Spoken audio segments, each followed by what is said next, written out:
Matthew McConaughey put Joy Behar in her place. To give you a direct statement right there is playing a game that I'm not interested in playing. To give you a direct statement right there. And during an appearance on The View, the host tried putting words into his mouth by framing him as anti-gun, completely ignoring his speech from the White House. Responsible gun owners are fed up with the Second Amendment being abused and hijacked by some deranged individuals. So today we're going to cover it all. Just watch this clip before I break it down for you. I want to applaud you for being so outspoken against violence and gun violence in particular. And you're Texan, and you spoke so passionately at the White House last year in the wake of that shooting at Robb Elementary. And now you have launched the Green Lights Grant Initiative to help make schools safer. Yes. Please tell us about that. Thank you for the opportunity to. So what we found out after what happened at Robb Elementary and many other schools, the first bill was passed in 30 years to help make schools safer, Bipartisan Safer Communities Act, billions of dollars to safen schools. What I find out months after the bill's been passed is that very few applications are going in from the school districts. And for those that are applying, very few are getting granted and awarded. So the money's still there. And we're like, wait, where's the gap? Well, we found out that these superintendents have to fill out these grants to the government. A lot of them are driving the school bus and they're the PE teacher, and this grant process is 50 pages and it's intimidating. Wow. And I don't know about y'all, but I have trouble making it through filling a custom card out without having to scratch stuff out. It is intimidating, so they don't have the expertise at the time. The government wants these grants to be filed. They want to spend the money. It's use it or lose it money. And if we don't spend that money that the government has by 2026, it could be reallocated. And to give a bit of context, this appearance was in September 2023, around a year after the tragic Uvalde school incident and a couple of months after McConaughey launched Green Lights Grant Initiative to help schools apply for grants to receive funds from the Safer Communities Act, which included $300 million in new funding for the Stop School Violence Act, which focuses on improving school safety and violence prevention. So Matthew wasn't out there spreading an anti-Second Amendment message, far from it. He was simply helping schools and districts all over the country navigate through the unnecessary red tape that comes with such plans. But Joy Behar tried to paint it otherwise as she asked a loaded follow-up question. In 2021, you considered to run for governor of the state of Texas. Do you think political office is in your future? Can you see that? If it's where I would deem myself to be most useful, yes. Do you think you would get elected in Texas being anti-gun? Do I think I could get elected in Texas being anti-gun? One thing about if me in politics is to give you a direct statement right there is playing a game that I'm not interested in playing. To give you a direct statement right there.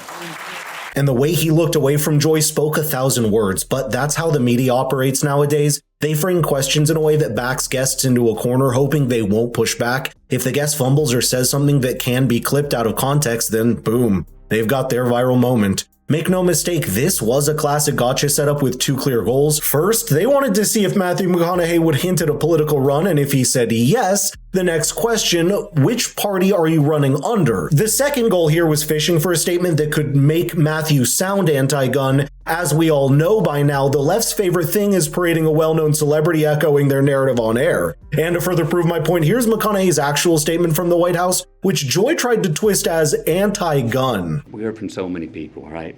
Families of the deceased, mothers, fathers, sisters, brothers, Texas Rangers, hunters, Border Patrol, and responsible gun owners who won't give up their Second Amendment right to bear arms. And you know what they all said? We want secure and safe schools, and we want gun laws that won't make it so easy for the bad guys to get these damn guns. So, we know it's on the table. We need to invest in mental health care. We need safer schools. We need to restrain sensationalized media coverage. We need to restore our family values. We need to restore our American values. And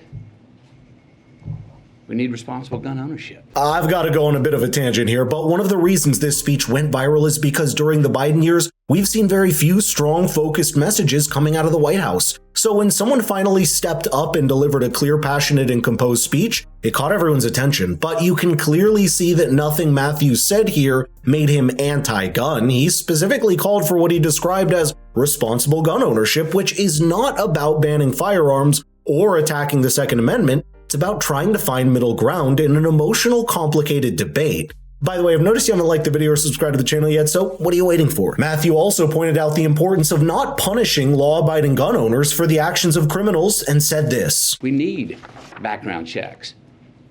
We need to raise the minimum age to purchase an AR-15 rifle to 21.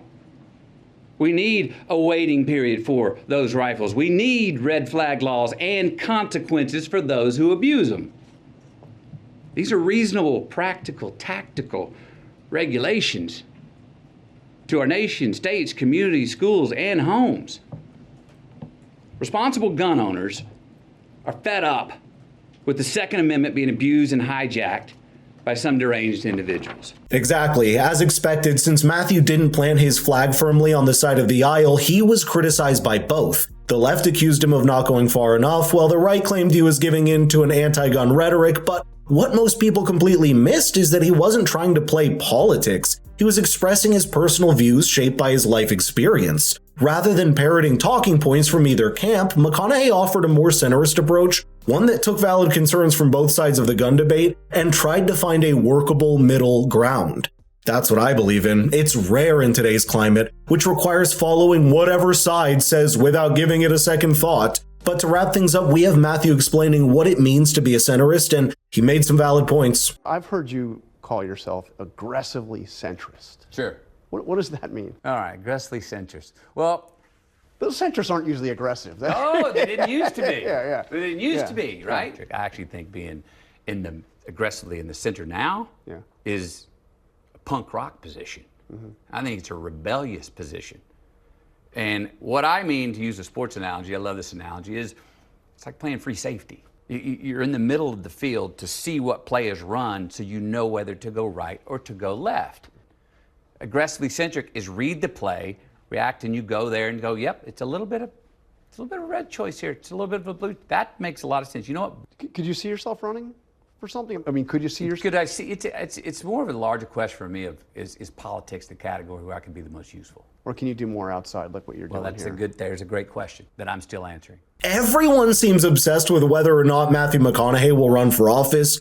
Honestly, if I were him, I'd just start answering with a yes and end the interview there, just to keep things interesting, and watch the endless media coverage. Jokes aside though, his argument for centrism makes a lot of sense. Over the past few years, we've seen just how quickly public discourse can spiral into all or nothing thinking. So instead of feeding division, why not take a level-headed approach? It's clear that we could use more of it, but I'd love to know your thoughts here, so let's get the conversation rolling in the comments down below. And if you want your friends to get their coverage from an independent source like myself, please share the video with them. It means the world. Thank you for watching, and I'll see you in the next one.